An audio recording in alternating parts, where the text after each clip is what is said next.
you need the right pair of shoes. You don't need a ton of equipment for running. It's very simple, but you gotta have the right pair of shoes. Hey, I'm Steph. I'm a physical therapist, an online run coach, a runner, a mom. I'm the creator of the Beginners Running Group on Facebook and Beginners Running Program.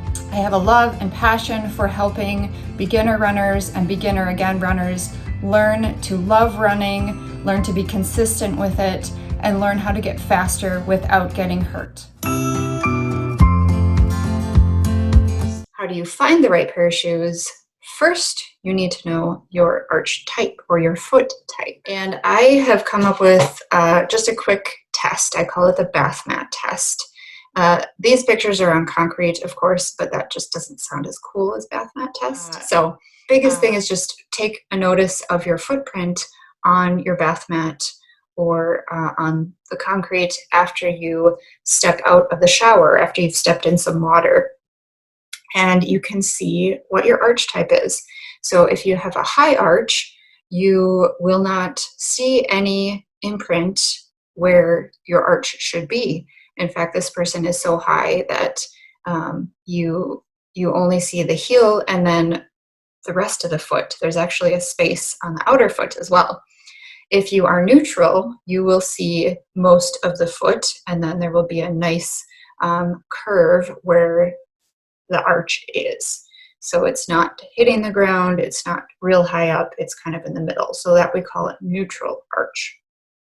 If you have a low arch, as you see here, and this is actually my husband's footprint, he has very flat feet, you will see everything.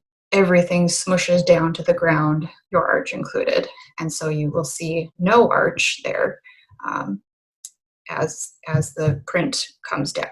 So then how do you pick your shoe based on your arch type? And this is what most good running shoe stores or any shoe store that knows anything about shoes, which they should if they're selling them, they will be able to tell you your arch type by having you stand or walk or something like that. And so you pick your shoe based on your arch type because that indicates what level of support from the shoe you need. If you have high arches, meaning that arch is really, really high, then you want a more cushioned shoe. You don't need as much support, you just need cushioning because you still want to try and encourage that arch to come down and be cushioned when it does.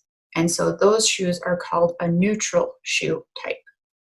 If you have neutral arches or normal arches, you need some cushion and maybe a little bit of support so that your arch is not dropping too much. And those are stability shoe types. If you have low arches, you need the most amount of support in the shoe. And those shoes are called motion control shoes. And in all of them, depending on your size, your height, the age, all those factors, you may want more cushion. So the taller you are, the heavier you are, the older you are, you probably want more cushion versus less because your body doesn't naturally have the cushioning that a lighter person's would have. So depending on the type, the shoe that you find can have different levels of cushioning.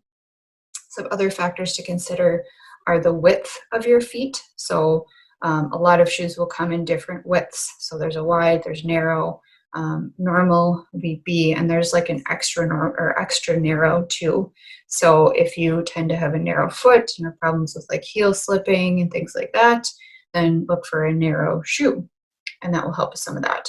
And then here I talked about age, weight, depending on all of those factors, you may want more cushioning versus less cushioning. Another thing to think about if you do wear orthotics at all, or plan on putting some kind of extra cushioning or insert in your shoe, make sure it's large enough to accommodate for that, especially if it's a custom orthotic. Those tend to be a little bit bigger and bulkier. So just make sure as you take out that insole and put in your orthotic, you have enough space for your toes and your foot to still fit in the shoe.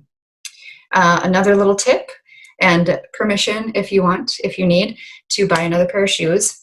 To extend the life of your shoes, it actually is beneficial to alternate between a couple different pairs.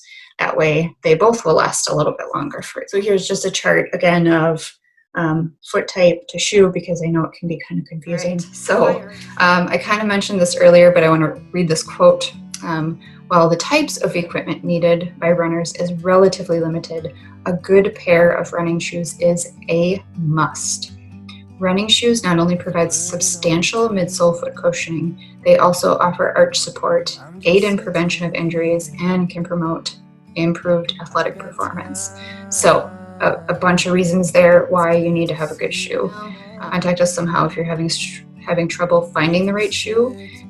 Otherwise, as always, a running shoe store, local running shoe stores especially, are a great resource for you as well. I would highly encourage you to check them out.